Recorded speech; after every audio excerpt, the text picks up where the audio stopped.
Hello दोस्तों, गबन उपन्यास के दूसरे भाग में आपका स्वागत है। इस भाग में हम उपन्यास के उत्तरार्ध की कथा को आगे बढ़ाएंगे।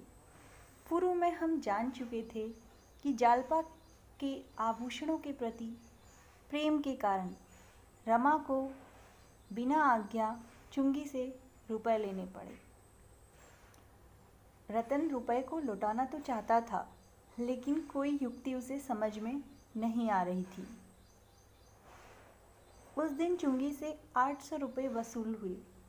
रमानाथ ने जानबूझकर हिसाब मिलाने में इतना विलंब किया कि म्युनिसिपैलिटी का खजांची प्रतीक्षा करते हुए चला गया और रमा उन 800 रुपयों को एक थैली में डालकर घर की ओर ले आया।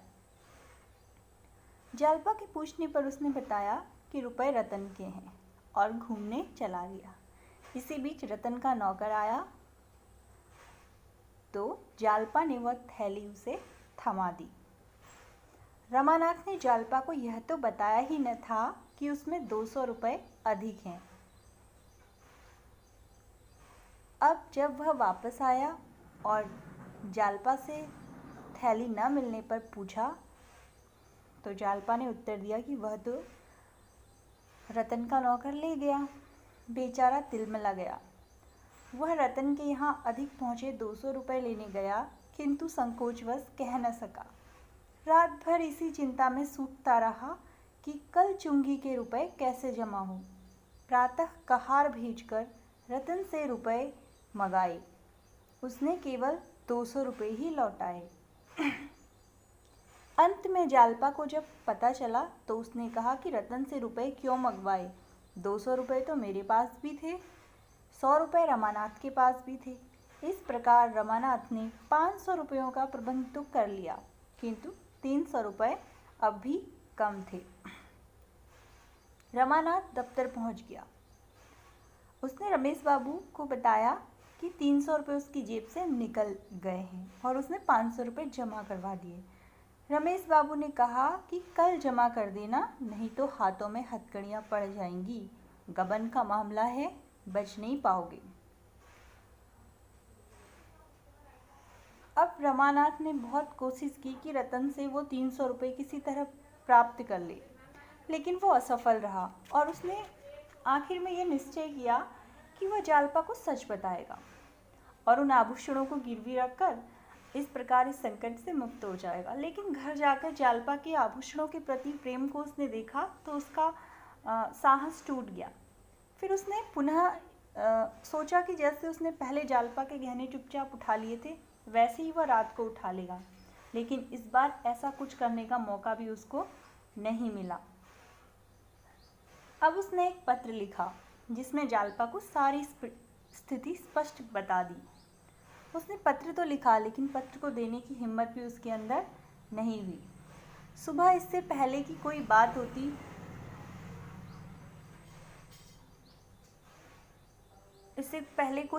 होती कि जालपा वहाँ पे आई रूम में और जालपा ने उसकी जेब में से कोई नोट निकालने के लिए हाथ डाला तो वो पत्र उसे प्राप्त हो गया और रमानाथ ने पत्र को जालपा से छीनना चाहा, किंतु जालपा ने पत्र नहीं दिया, इस भय से कि पत्र पढ़कर जालपा को सारी वस्तु स्थिति का पता चल जाएगा। वह सीढ़ियों से उतरकर सीधा स्टेशन की ओर चल दिया। जालपा पत्र पढ़ने लगी और रमानाथ बिना टिकट के कलकत्ता जाने वाली गाड़ी में सवार हो गया। इस तरह रमानाथ कलकत्ता पहुंच गया और वहां उसकी भेंट देवी दीन नाम के एक वृद्ध से हुई। अब जब रमानाथ को सारी जालपा को वस्तु स्थिति का ज्ञान हुआ तो उसे बेहद दुख हुआ।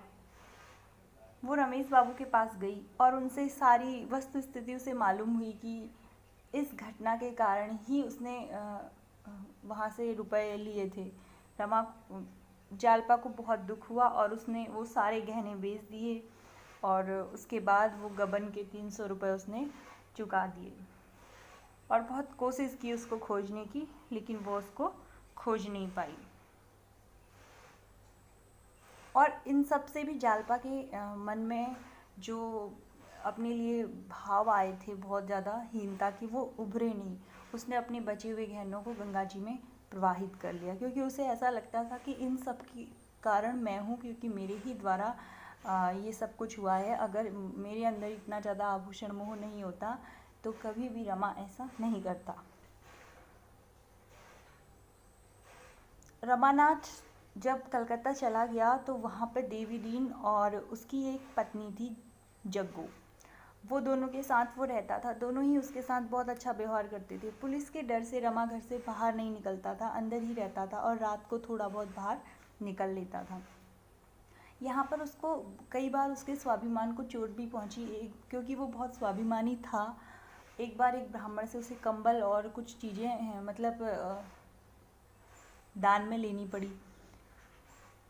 उस वक्त उसको अपनी स्थिति पर, वस्तु स्थिति पर दुख भी हुआ। एक बार देवी दीन ने उसके लिए एक चाय की दुकान खोल दी। इस तरह से वो धीरे धीरे उसकी ज़िंदगी थोड़ा फिर से पटरी की ओर आने लगी। जालपा लगातार उसे खोजने की कोशिश कर रही थी। इसी दौरान उसने कई सारे इश्तिहार अखबारों में दिए, लेकिन उसका पता नहीं लग पाया। फिर जालपा ने एक दूसरा विचार किया। उसने प्रजामित्र नाम के एक समाचार पत्र में एक शतरंज का नक्शा बना के भेजा। इसके पीछे कारण यह भी था कि रमानाथ जो शतरंज के नक्शे होते थे, इन्हें हल करने में बहुत निपुण था। तो रमा ने जब उसे देखा अखबार में तो तुरंत उसे काट कर घर ले आया और भर भी दिया, लेकिन पकड़े जाने के डर से खुद नहीं, देवी दीन के हाथों उसको पोस्ट किया। जब और क्योंकि इसके लिए उसने इनाम की भी घोषणा की थी 50 रुपए की, तो जब 50 रुपये मिले देवी दीन को तो देवी दीन ने वापस आके रमा को लौटा दिए। और इन सब से रमानाथ ने उन दोनों के लिए भी कुछ अच्छी व्यवस्थाएं की, जिससे तीनों के बीच की जो बॉन्डिंग थी वो बहुत ज़्यादा अच्छी हो गई। इसी बीच जालपा की जो फ्रेंड थी रतन, उसके पति का निधन हो गया, क्योंकि वो वृद्ध थे और वो युवा थी। उन दोनों के बीच एक अनमेल विवाह की जो समस्या थी, उस समस्या का एक जो मानसिक स्तर पे दोनों के जीवन में प्रभाव पड़ता था।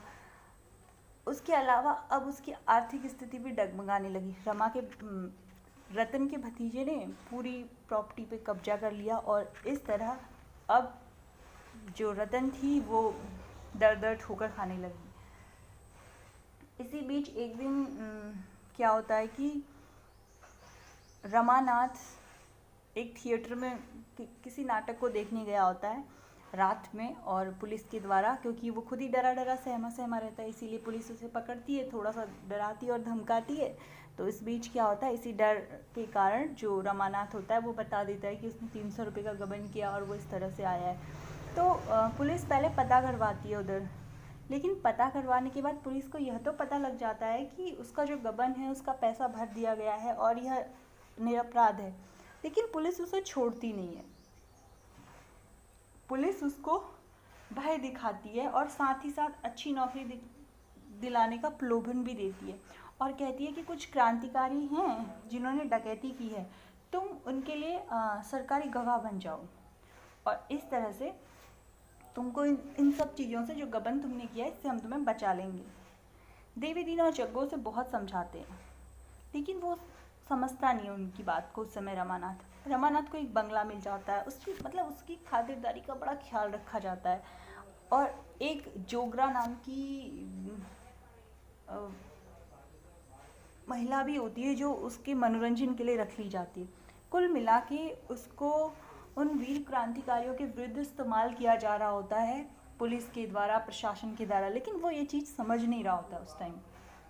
इसी बीच रमानाथ की खोज करती हुई जालपा वहाँ पहुँच जाती है, कलकत्ता पहुँच जाती है, और सबसे पहले वो प्रजामित्र जो अखबार होता है वहाँ पे पहुँचती है, और इसी तरह देवी दीन तक पहुँचती है, और किसी तरह उसे ये सब कुछ पता चल जाता है। लेकिन दुख उसे इस बात का होता है जब जालपा को पता चलता है कि रमानाथ ये सब कुछ कर रहा है, वो उन देशभक्त वीरों के खिलाफ सरकारी गवाह बन बैठा है जो देश को आज़ाद कराने के लिए इतनी जद्दोजहद कर रहे थे। रमानाथ के इस जघन्य कार्य को देख के उसे बहुत लज्जा आती है, वह उससे मिलने के लिए अधीर हो जाती है।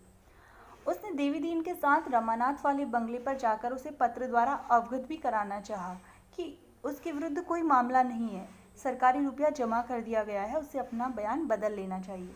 किंतु दुर्भाग्य से उसका यह प्रयास जो होता है विफल हो जाता है। पुलिस 20 दिन के लिए रमानाथ को कहीं और ले जा चुकी होती है। जालपा हर दिन उसको ढूंढने जाती है उसके बंगले के आसपास, लेकिन वो उसको नहीं मिल पाती है। एक दिन क्या होता है कि वो देवी दिन की खिड़की पे खड़ी होती है तो वो देखती है कि पुलिस रमानाथ को मोटर से ले जा रही है। तो इस तरह जालपा एक पत्र बहुत हिम्मत करके एक पत्र वहाँ डाल देती है, और जैसे ही वो पत्र रमानाथ को मिलता है वो बहुत अधीर हो जाता है। वो कांटों भरी झाड़ियों वाला रास्ता फाँद के देवी दिन के घर पहुँचता है। जालपा उसको बहुत सुनाती है, उसकी बहुत भर्त्सना करती है और उसे बयान बदलने के लिए प्रेरित करती है, लेकिन वो चुपचाप वहाँ से लौट आता है और कोई अपनी प्रतिक्रिया नहीं देता है। अब क्या होता है, जो रमानाथ होता है ना, वो अगले दिन जब बयान देने होते हैं तो वो अपने बयान देता है और वो पुलिस वालों के पक्ष में होता है, यानी उन क्रांतिकारियों के विरुद्ध ही देता है। अब इससे क्या होता है कि जो वीर होते हैं उनको फांसी का दंड मिलता है और कुछ को कठोर कारावास मिलता है। जब ये सब कुछ पता चलता है तो जालपा को मर्मांतक पीड़ा होती है। अब वो देवी दीन के द्वारा उन फैमिलीज़ का पता लगाती है जिन फैमिलीज़ के वो बच्चे थे, और उसके मन में उन लोगों के लिए बहुत सारी करुणा और सम्मान पैदा होता है और वो उनकी मदद करने की कोशिश करती है। और अब वो सोचती है कि इस जो ये अभियोग है, ये जो मामला है, इसको हाई कोर्ट में ले जाया जाए ताकि उन लोगों के साथ ऐसा ना हो और वो बच जाएं। अब क्या होता है, आगे जब उसको गवाही दे दिया होता है रमानाथ ने, तो वो बहुत खुश होता है और उसको पुरस्कृत किया जाता है, उसको बहुत पैसे मिलते हैं। तो वो उन पैसों से चूड़ियाँ लेके आता है सोने की और जग्गों को देता है, लेकिन वो उसको मना कर देती है और उसको बहुत डांटती डपटती है और कहती है कि तुम पर मुझे धिक्कार है, तुमने सोच भी कैसे लिया कि तुम इस तरह से जो पैसा लेके आओगे उससे मैं खुश हो जाऊंगी। और जब इसी तरीके का व्यवहार जालपा भी उसके साथ करती है तो रमानाथ के विचारों में परिवर्तन आता है और वो सच में समझता है कि रुपए पैसे से बढ़कर भी कुछ और चीज़ें हैं, यानी ईमान है जो वो रुपए से कई गुना बढ़कर है।